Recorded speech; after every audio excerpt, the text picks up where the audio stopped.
TV Imaculada, o Evangelho em primeiro lugar.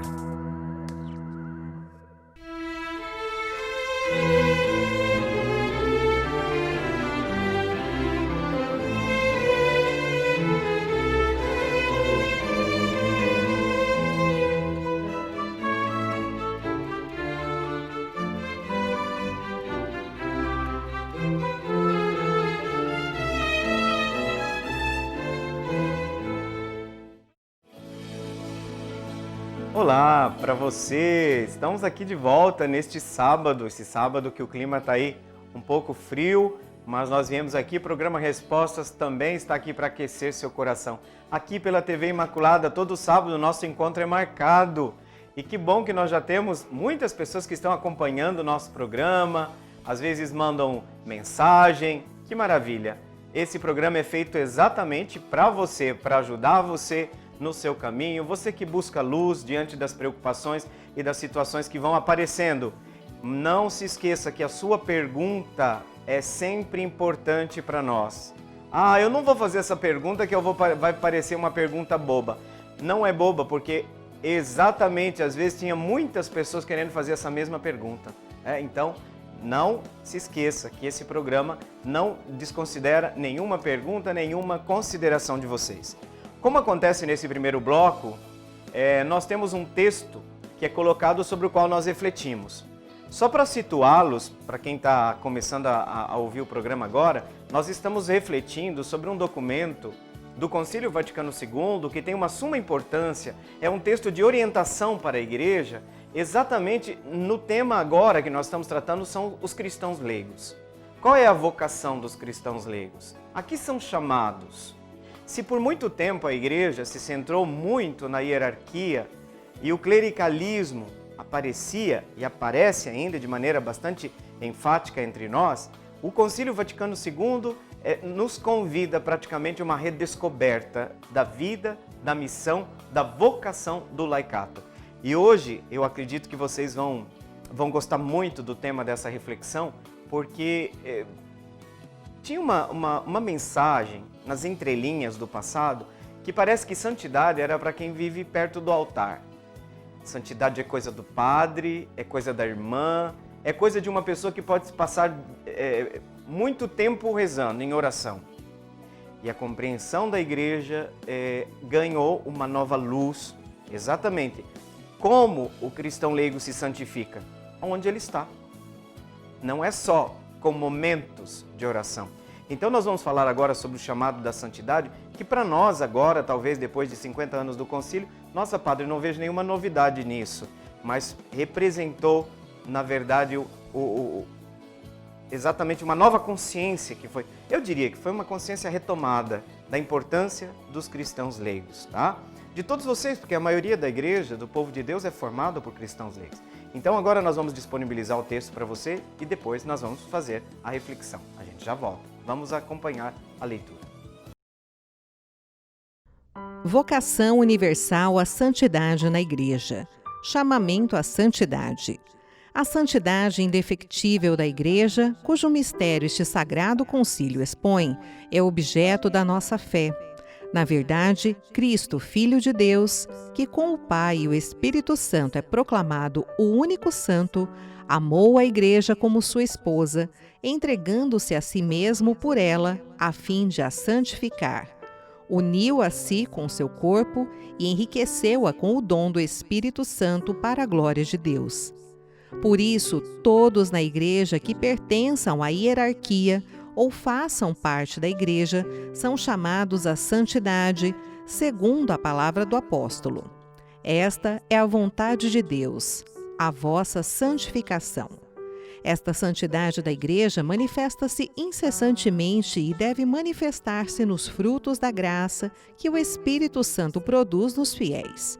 Exprime-se de muitas maneiras em todos aqueles que, de harmonia com seu estado de vida, tendem à perfeição da caridade, edificando os outros, mas de modo particular evidencia-se na prática dos conselhos que ordinariamente se chamam evangélicos.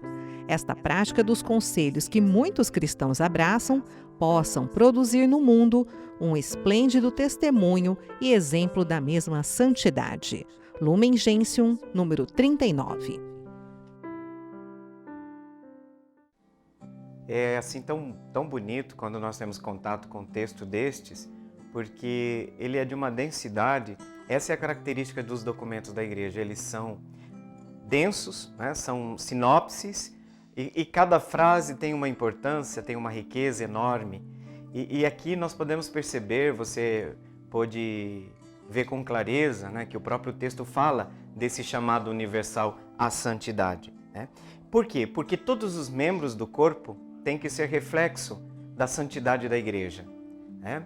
A santidade da igreja, porque a igreja é esposa, né, de Cristo, como nós costumamos dizer, distinta dele, mas profundamente ligada. Paulo diz, Cristo é a cabeça da igreja, que é seu corpo. Esse corpo é animado, tem uma alma, que é o próprio Espírito. Então a igreja tem todas as fontes, todos os meios para a nossa salvação. E o que significa essa salvação? Significa nós adentrarmos na dinâmica nova que o mistério pascal introduziu na história, e essa dinâmica vai realizando uma sinergia, uma química, se nós podemos assim dizer, que vai nos configurando cada vez mais a Cristo, nos santificando, nos cristificando. O texto deixa de fato muito claro que essa igreja é amada por Cristo e ela é membro do seu corpo. E esse mesmo Cristo doou para a igreja, enriqueceu-a com o dom do Espírito Santo. É o Espírito santificador, né? Nós normalmente dizemos que é o Espírito o responsável por esse caminho, por esse processo, vamos dizer assim, porque é um processo, não é algo mágico, esse processo de santificação na nossa vida. Então o que acontece? Este Espírito Santo vai realizando na igreja, né? Em todos os membros, tá? Aqueles que pertencem à hierarquia, mas também todo o povo de Deus são chamados, segundo a palavra do apóstolo, esta é a vontade de Deus, a vossa santificação, né? Esta santificação que não pode ser entendida de maneira puritana, né? Perfeccionista, mas exatamente sede perfeitos, sede santos como vosso Pai Celeste é santo, como Deus é santo. Na verdade, só Deus é santo, né? Só Deus é santo, só o Cristo é o único santo, mas esta santidade de Cristo deve refletir-se, deve propagar-se através do nosso inserimento no corpo de Cristo e a nossa correspondência à ação do Espírito. Por quê? Porque o Espírito é a alma da igreja, né? Eu não me lembro agora aqui o padre da igreja que fala isso, mas a gente tem que voltar sempre a esse ponto. O Espírito Santo é a alma da igreja, né? Então é a vossa santificação, essa é a vontade de Deus. Gente, por que é santificação? Santificação, para a gente dar um exemplo, quanto mais eu me aproximo de Deus, mais minha alma reflete a santidade de Deus, tá? E nesse sentido, a santificação nossa é obra da graça. Por outro lado, pede também, não dispensa nossa colaboração. Mas quanto mais eu me aproximo do Evangelho, quanto mais eu exerço a caridade, que essa caridade que é a essência do próprio Deus, mais eu vou me santificando. Então essa santidade da igreja, né, é que alimenta a santidade dos membros, né? Manifesta-se essa santidade incessantemente, né? Nos frutos que aparecem. O que aparece? Os frutos da graça, os frutos da ação do Espírito Santo, porque o Espírito Santo produz, né, seus frutos nos fiéis. Por exemplo, nós falamos até pouco disso na igreja, né? Eu acho que a nossa catequese tinha que falar um pouquinho mais disso. Alegria, por exemplo. Alegria é um fruto do Espírito. Talvez por aqui a gente entenda por que Papa Francisco fica falando todo dia que não tem sentido um cristão triste, um cristão de Sexta-feira Santa, né? Com eterna quaresma, que parece que chupou limão. Todas essas imagens são simples, mas nos ajudam a entender que quem entra nessa dinâmica de Deus, né, tem que ser uma pessoa, não é uma pessoa que não tem problemas. Não é uma pessoa que não carrega a sua cruz, muito pelo contrário, o chamado de Cristo é explícito. Quem quiser me seguir, tome a sua cruz. Mas sabe, é aquela cruz daquela mãe, que ela não consegue mais dormir. Eu gosto sempre do exemplo da mãe, né? Como se desgasta a mãe, né? E a mãe fala assim, o pessoal tem esse dito popular, né? Ser mãe é padecer no paraíso, né? Porque a mãe não se arruma mais como se arrumava, não dorme mais como dormia. A vida dela, né? A do pai também, pelo amor de Deus, porque senão a gente vai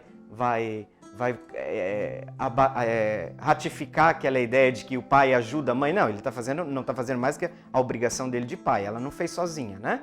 Então, não está ajudando a mãe. É a missão dele também. Mas eu falo da mãe, né? Porque para nós é um exemplo explícito de doação, de entrega, né? de cansaço. Mas é um cansaço que gera vida. Era por isso que eu estava falando que a cruz de Cristo gera vida. Eu sempre falo para as pessoas, às vezes na direção espiritual, eu falo assim, você está carregando uma cruz, minha irmã, meu irmão, mas não foi Cristo que pôs nas suas costas. Tem diferença? Total diferença. Uma delas, a cruz de Cristo gera vida, gera harmonia, gera paz. Né?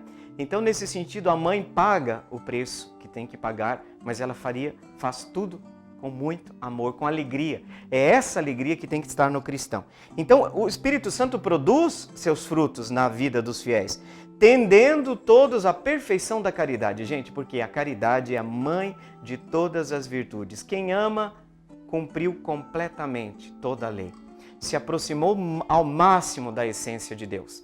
Por isso que eu gosto daquela frase de Santo Agostinho, né? Não sei se vocês já tiveram a oportunidade de ouvir. Ama e faz o que queres. Por quê? Porque quem ama não rouba, quem ama não trai, quem ama não mente. Então, a gente percebe que o amor é a lei do cristão. É a nossa única lei, no fundo. Porque tudo que você não fizer com amor, provavelmente não é uma obra santificante. Provavelmente não é uma obra fruto da ação do Espírito em nós. E é isso que é importante dizer, né? Você, cristão, você tem o Espírito. Aliás, tem uma pergunta que nós vamos ler daqui a pouco, que tem um pouco a ver com isso. O Espírito que habita em mim, habita em você. Eu acredito que os cristãos tinham que tomar muito mais consciência de serem habitação e morada desse Espírito. Porém, nós não podemos pôr o Espírito Santo lá no depósito, né? Sabe aquela despensa que fica lá no fundo, que a gente tem que esconder, que tem que tampar a porta, fechar a porta sempre para ninguém ver? Isso pode acontecer na nossa vida de fé. A gente coloca o Espírito Santo lá no depósito, né? Não pergunta. Não pede discernimento, não caminha segundo as suas inspirações, tá? Então, povo de Deus, vocês todos têm o Espírito para agir, para abraçar a santidade e ser, para terminar aqui, um esplêndido testemunho no mundo aonde vocês vivem. Lá na empresa, lá na escola, lá na sua família. Gente, por incrível que pareça, o tempo do primeiro bloco já terminou, mas vocês sabem que nós temos ainda 2 encontros, já a gente volta e vamos para o intervalo.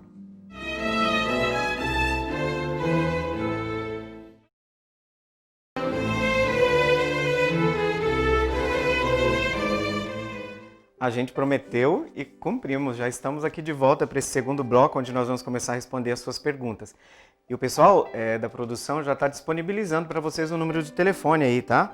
Esse número você pode ligar, você pode mandar o WhatsApp, tá? Nós estamos aqui sempre à disposição de vocês. Uma das coisas que nós estávamos conversando um pouquinho aqui no intervalo, mas eu acho que vem no meu coração agora que seria importante dizer. Nós temos que lidar com a realidade, né?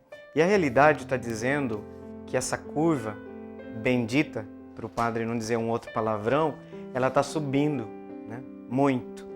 E ela está se tornando cada vez mais perigosa do ponto de vista, tanto que eu não sou uma pessoa pessimista, mas também não sou um avestruz que enfia a cabeça dentro de um buraco. Então as previsões são realmente complicadas. Só que, por outro lado, o que a gente tem percebido? Que as pessoas não estão se cuidando mais. Eu sei porque para vir aqui para a TV Imaculada, eu atravesso o centro e inclusive coisas absolutamente desnecessárias, né? Então eu não sei onde a gente vai parar. Eu confesso, eu sou um cristão, eu sou um homem de esperança, mas se a gente continuar assim, eu não sei o que nós vamos fazer. Me parece que se a informação minha não é equivocada, a gripe espanhola, que foi um surto muito complicado para nós, me parece que chegou ali entre 34 e 35 mil e nós já superamos esse número, né? Então era a hora de realmente a gente colocar a mão na consciência, né? E eu não sei se nós vamos ser capazes nesse momento, eu não sei se o brasileiro tem capacidade nesse momento de colocar o bem comum acima das suas rixas pessoais, partidárias e assim. Eu temo que não, que nós não temos essa maturidade. Mas você que é cristão, eu tenho a obrigação de dizer que isso nos compromete muito mais o ser cristão. Os cristãos sempre foram bons cidadãos. Sempre procuraram, à medida do possível, naquilo que não se contrapõe à sua própria fé, à sua profissão de fé, tentaram sempre ser homens e mulheres justos, honestos. Mas é um tempo da gente parar para pensar. Eu só apelei para a consciência de vocês, o restante eu espero que a própria consciência de vocês trabalhe, tá? E é isso. A gente tem ouvido atitudes assim muito egoístas, né? Se bem que, padre, também tem muita gente agindo na caridade, a criatividade tem, com certeza. Mas tem gente assim que não se preocupa, que não sabe que ele pode escapar, mas o outro não. O outro não pode não ter a mesma sorte, né? Então a gente precisa...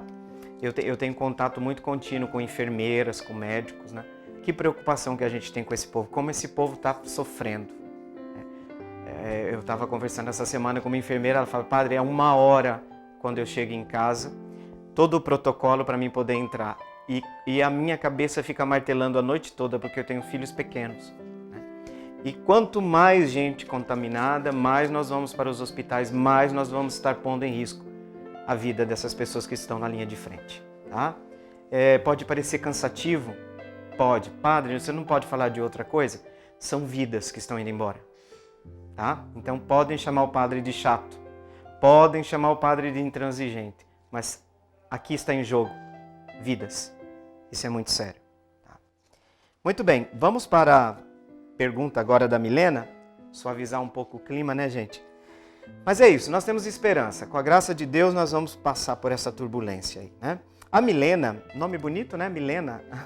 Milena, lá do bairro Tiradentes. Olha, eu conheço muita gente do bairro Tiradentes, né? Eu comento esses bairros que eu conheço, né? Para depois, se eu não tenho a localização geográfica, adivinha quem é o meu GPS aqui? O Fábio. O Fábio é o meu GPS aqui. Tá certo. A Milena pergunta, por que as pessoas que estão em pecado não podem comungar? Milena, eu não sei se você assistiu o programa passado, eu não saberia agora lhe dizer, a pergunta é muito próxima disso, né? Quando é que eu posso comungar ou quando um pecado me impede de comungar? A condição de pecadores, Milena, é uma condição que afeta todos nós, né? E todos pecaram, diz Paulo. Essa é uma realidade de todos nós. Então, não dá para você pensar que eu vou para a comunhão porque sou mais digno do que os outros. Porque todos nós fazemos essa experiência do desequilíbrio interno, desse afastamento de Deus. Mas o que o pecado faz? Nos afasta dele. E aí o que a gente tem que fazer? A gente tem que fazer o caminho de volta. E a comunhão, eu até publiquei na página do curso de teologia essa semana, aquela frase que o Papa Francisco falou, entre tantas que me marcaram muito, a comunhão, a Sagrada Comunhão não é o prêmio para os que se comportam bem. Por quê? Porque, eu vou dar só um exemplo para vocês. Às vezes, a esposa, ela briga no caminho com o esposo e ela está indo para a missa. Aí já aconteceu dela vir desesperada na sacristia, padre, eu preciso confessar. Aí, eu estou com raiva, eu comungo ou eu não comungo? Depende. Você vai trabalhar o seu sentimento de raiva para que ele não se transforme num rancor e você vai entrar no caminho do perdão, que pode demorar. Vai terminar a missa e o rancorzinho, a raivinha vai estar lá dentro ainda. Mas você quer fazer o caminho de volta? Então você precisa da comunhão. Vocês entenderam? Por exemplo, é uma coisa que todo mundo fala de pecados graves, mas, por exemplo, que se tem um irmão que eu não estou disposto a perdoá-lo, gente, nem que demora 2 anos. Você não pode comungar. Porque comungar com Cristo é comungar com o seu corpo, com os irmãos e irmãs. Isso não é brincadeira na nossa fé. Nós vamos para o céu ou não, dependendo do amor vivido, mas a gente não pode esquecer que o amor é vivido na sua dupla dimensão, amor a Deus e amor ao próximo. O amor a Deus é fundamento do amor ao próximo, porque nós não nos amamos porque nós torcemos para o mesmo time, né? Nós não nos amamos porque nós somos do mesmo partido ou porque nós temos simpatia um pelo outro. É porque nós temos um Pai em comum. E esse Espírito age em todo o corpo. Então nós somos irmãos por motivos de fé. Por motivos de fé. Então isso significa que quando eu me coloco objetivamente contra o perdão, eu saí da história, do caminho do perdão. Gente, às vezes demora 2 anos para perdoar uma pessoa. Precisa muito a pessoa se entregar ao Espírito, porque quanto mais profunda é a ferida, pior é para sair. Existem pessoas que adoecem porque não conseguem dar o passo do perdão, que é uma libertação. Então, eu estou te dando um exemplo, Milena, para dizer que existem condições reais que, de certa forma, são contraditórias a gente comungar com o ódio que eu quero alimentar. Com a raiva, que é um sentimento, no primeiro momento você vai ter que conversar com o seu sentimento. Gente, porque às vezes uma pessoa, estamos falando agora como as pessoas estão ofensivas nas redes sociais.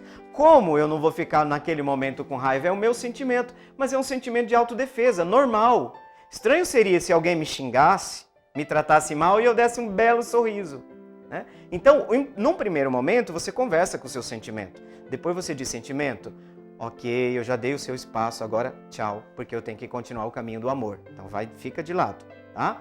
Isso que é. Agora, tem pecados que ferem demais a minha amizade com Cristo. Esse, por exemplo, de eu não querer perdoar, e outros pecados que a gente chama, numa qualificação, se a gente pode assim dizer, grave. Pecado grave ou mortal. O que significa? Não é aquele afastamento do amigo, que acontece às vezes porque o trabalho aumentou, porque eu tenho mais estudo, mas você percebe que você fez algo que rompeu a sua amizade com o Senhor, rompeu a sua amizade com a igreja, você fez algo grave, você tem que procurar confissão, tá? Porque você vai comungar com Cristo. Falamos agora no primeiro bloco, Cristo é o santo, é o único santo. A santidade de Cristo pede a nossa santidade. Por outro lado, tem o outro extremo das pessoas muito puritanas nas nossas comunidades, muito preocupados com quem vai comungar. Porque quem é digno para comungar? Vocês acham que quem? O padre? Ninguém é. Ninguém é digno de receber o Senhor. Mas existem critérios mínimos, né? Porque a nossa relação com o Senhor não pode ser medida só como se comungar fosse um ato puramente religioso desligado da minha vida. Isso é que infelizmente acontece com muitas pessoas. Então, dependendo do que aconteceu durante a semana, antes de procurar Jesus na comunhão, você vai ter que procurar Jesus na confissão. Tá, Milena? E aí o coração vai sentir. Por exemplo, eu dou como exemplo, é a mesma coisa. Quando é que eu sinto que eu tenho necessidade de confessar? Tem um amigo que eu comecei a me afastar dele, ou uma amiga, a gente já não se fala mais, está esfriando. A amizade a gente percebe que está esfriando. A hora que você começa a perceber que está acontecendo isso, eu estou fazendo uma comparação, tá, gente? A hora que eu percebo que está acontecendo, eu tenho que procurar a igreja. Eu tenho que me reconciliar, eu tenho que restabelecer as pontes que me ligam aos meus valores, à minha fé, ao Cristo. Então eu digo, tem tudo a ver o meu amor aos irmãos, a minha vida de comunidade, a minha vida no trabalho, tá? Vivo no trabalho tentando fazer de tudo para passar a perna nos outros. Como que você vai comungar? Difícil. Você tem que entrar no caminho do bem. Mesmo que você dê, assim como eu que eu falo, né? Os passos dos cristãos, às vezes 2 passos para frente e 1 para trás, e às vezes o contrário, né? 1 para frente e 2 para trás. Só não pode parar. Só não pode parar. Né? Não pode desanimar, Milena, tá? Essa é a relação pecado, rompimento grave da amizade, me impossibilita de colher os frutos da comunhão. Mas a comunhão não é prêmio para bom comportamento. A comunhão também é medicina, é remédio para me ajudar a continuar no caminho do bem. Então tem casos que eu vou dizer, comunga, você está precisando de força. Você sozinho não vai conseguir, né? Porque tem gente que tem uma dificuldade enorme para perdoar, né? Sobretudo se é alguém parente, alguém muito próximo, né? São as pessoas que podem mais nos ferir. Mas eu sempre faço essa distinção. Você vai se colocar no caminho até chegar o dia do perdão, que demore. Mas você vai fazer esse caminho? Vou. Então vai receber a comunhão que você precisa de forças. Tá? Então eu não lembro agora bem exatamente quando o Papa fala que a comunhão não é prêmio, não é para o pessoal que tem bom comportamento, tem um outro termo. De repente aqui na hora do intervalo eu dou uma pesquisadinha e falo para vocês. Mas a frase do Papa Francisco causa um pouco impacto, né? Mas tem a ver sim o sacramento da confissão, onde eu encontro o mesmo Cristo, né? Só que ali é o Cristo que do alto da cruz me perdoa, me oferece o dom da graça, do recomeço, rejuvenescendo a minha alma, a minha vida, né? Minhas relações. Tudo isso está relacionado com a comunhão, tá? Eu vou dizer assim um pouco, vocês não se ofendam, eu vou dizer assim de maneira um pouco pejorativa, né? Tem gente que é papa hóstia. tá?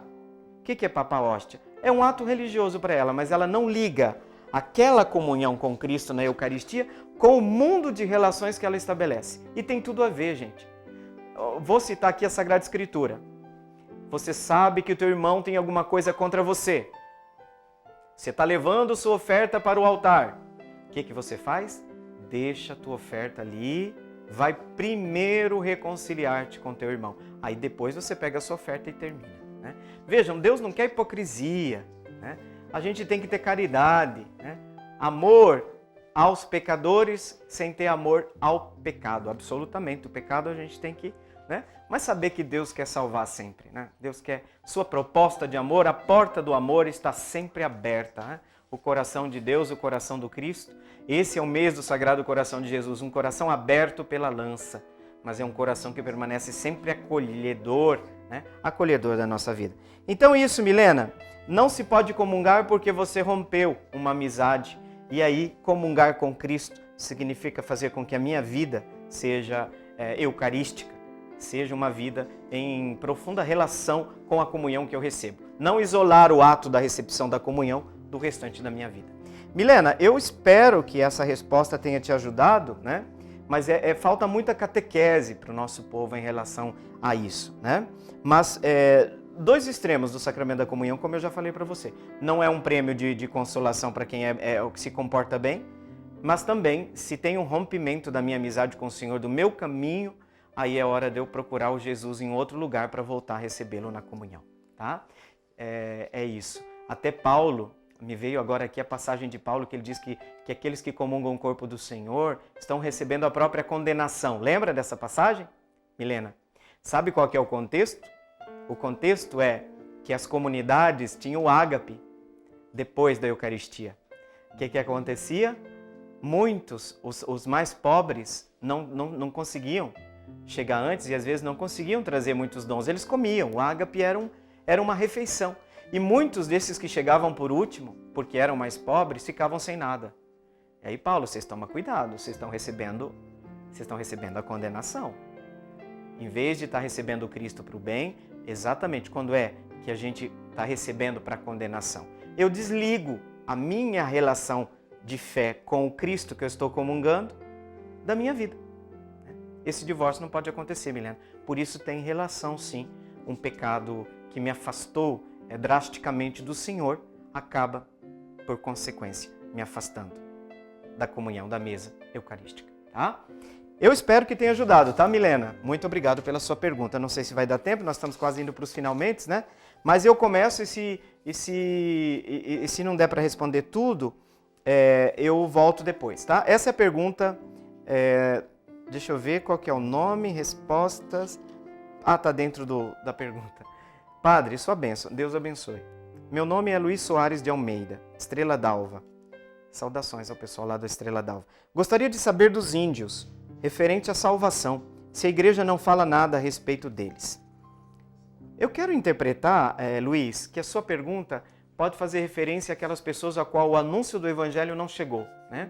Nós temos tribos, mas nós não precisamos, nesse sentido, falar só dos índios. Existem milhões de pessoas no mundo que nunca ouviram falar de Cristo. Não receberam o anúncio. Essas pessoas estão necessariamente condenadas? Absolutamente não. Nós não seríamos ingênuos. Por quê? Porque aqui nós estamos diante de uma situação que objetivamente impossibilitou o anúncio do Evangelho. Se não tem anúncio do Evangelho, a pessoa não se colocou em situação de negar o Evangelho, de não acolher o Evangelho. Por quê? Porque não foi apresentado. Se condena quem, uma vez apresentado o Evangelho, visto, conhecido a luz, eu rejeito a luz. Esse é um outro caso. Mas nós vamos voltar, Luiz, já com a sua pergunta, tá? Eu faço uma ponte retomada da pergunta no próximo bloco, porque nós precisamos agora ir para o intervalo. Mas a gente já volta.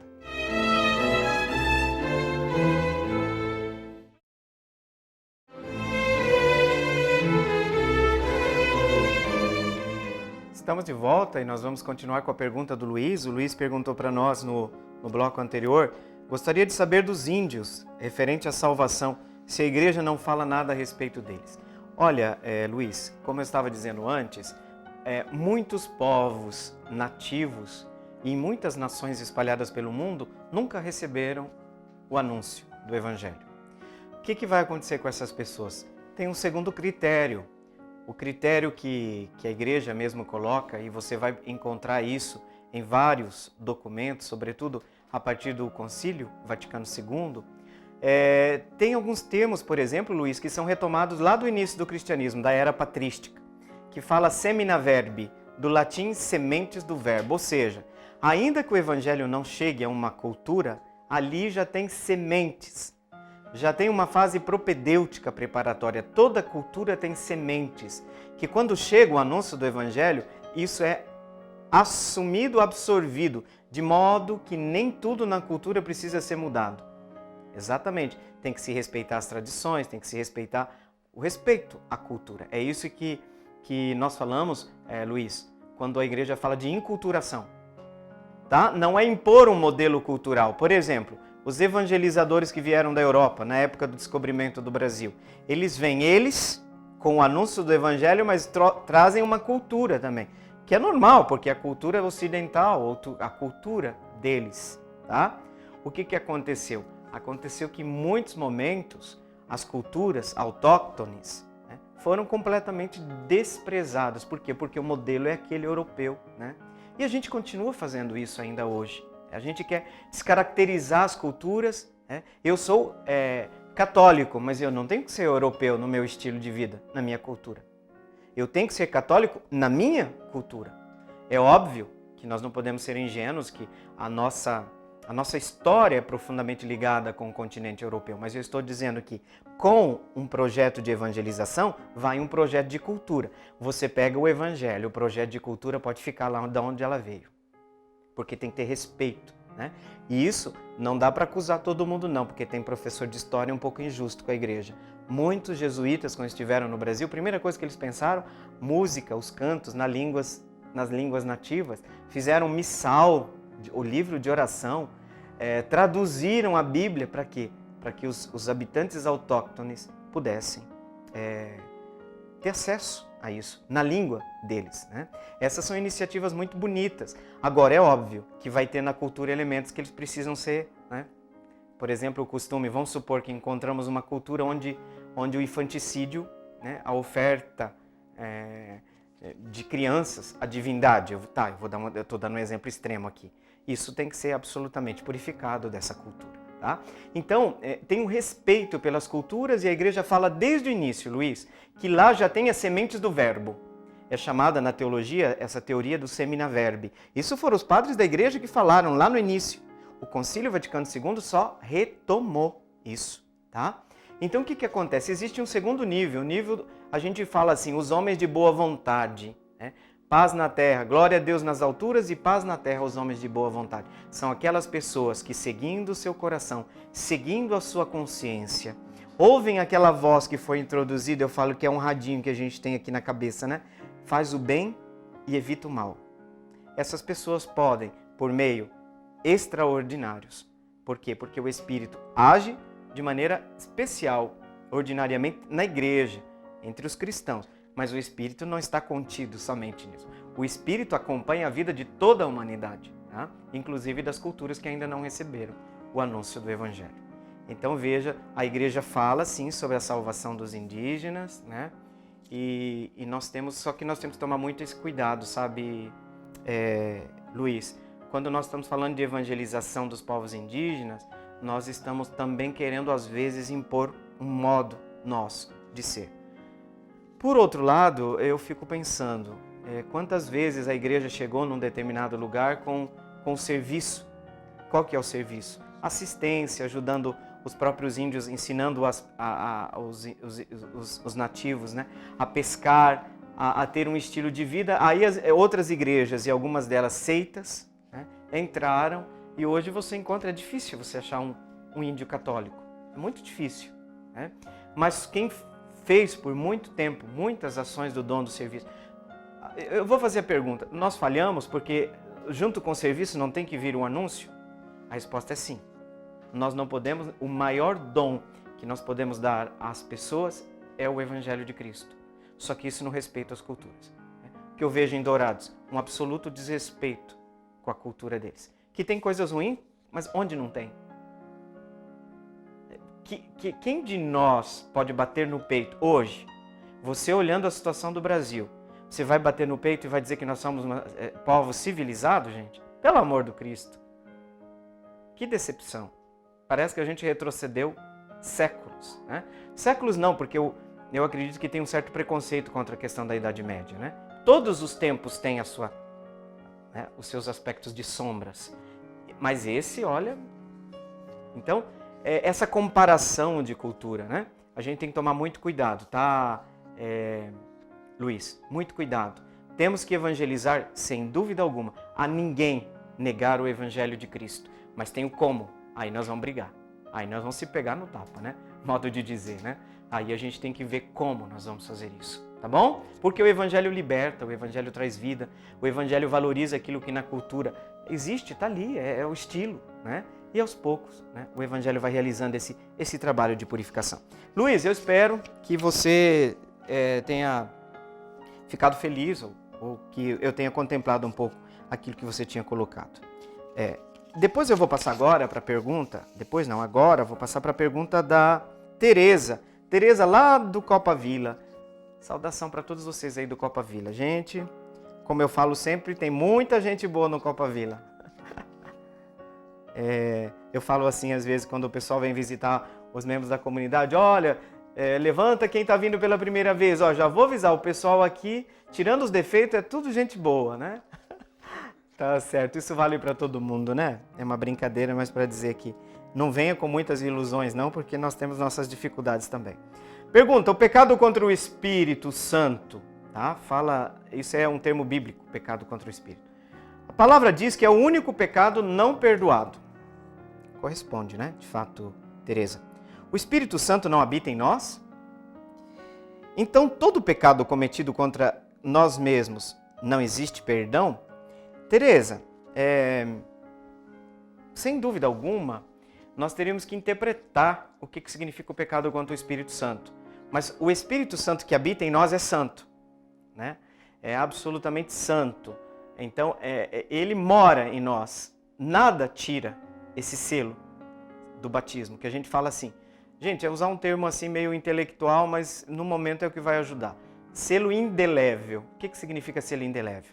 Vou falar aqui de uma maneira, não se assustem. A gente vai até para o inferno com esse selo.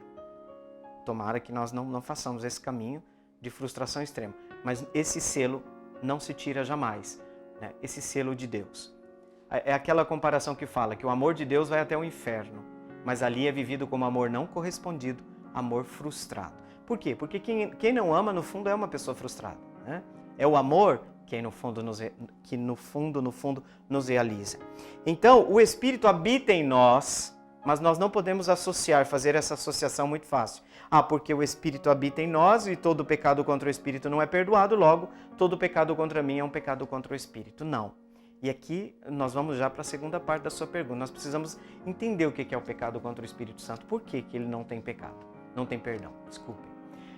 Você sabe qual é o contexto que foi falado isso? Que Jesus falou que esse é o único pecado que não tem perdão? O contexto é quando os fariseus, vendo Jesus expulsar os demônios, o que disseram? É por Beelzebu que ele expulsa os demônios. Ele mesmo é um. Né? E aí Jesus fala, mas eu não sei o que vocês estão querendo dizer, mas não tem lógica. Um rei contra seu próprio reino, um reino dividido contra si mesmo, não subsiste. O que é o pecado contra o Espírito Santo? É o fechamento da pessoa total, né? Fechamento total à ação de Deus, não consegue mais ver a luz. Né? Cegou-se de tal maneira, eu digo que no fundo, o pecado contra o Espírito Santo é aquilo que nos leva para o inferno. O que é o inferno? É pecar contra a obra de Deus em nós, de modo que eu, a partir de agora, não me deixo mais levar pelo Espírito de Deus. Agora, podemos dar um outro exemplo. Esse povo que falou que Jesus estava expulsando os demônios por Beelzebu, significa que ali é Deus que está agindo. Eles estão tão cegos que onde Deus está agindo, eles veem uma obra de Satanás. Quer dizer, a miopia, a cegueira, não é miopia porque miopia ainda você enxerga, né? A cegueira é tanta que onde Deus está agindo, você está vendo uma obra do mal, porque você não tem mais critério de discernimento. Você não sabe mais diferenciar luz das trevas. Não sei se eu me fiz entender, Tereza. Eu não sei mais diferenciar luz das trevas. O que é luz, eu chamo trevas. E o que é trevas se torna luz. O fechamento total da pessoa para a obra de Deus. Aqui a gente entende a bem-aventurança quando fala bem-aventurados os puros em espírito, porque verão a Deus. Veja, a bem-aventurança associa a um estado uma promessa. Quem é que vai poder ver Deus? Quem é puro de coração. Claro que quando eu falo puro, todo mundo já vai pensar no sexo, né? É sempre assim. Também está falando disso. Mas veja, quem é puro de coração é aquela pessoa que tenta ver a luz sempre. É aquela pessoa que sabe encontrar lá no fundo de alguém que a gente acha que está completamente perdido na sua fé, perdido na sua humanidade. Ali dentro ainda tem uma luzinha, um farolzinho. Então é a pessoa que consegue ver o bem, resgatar esse bem em tudo. Tá?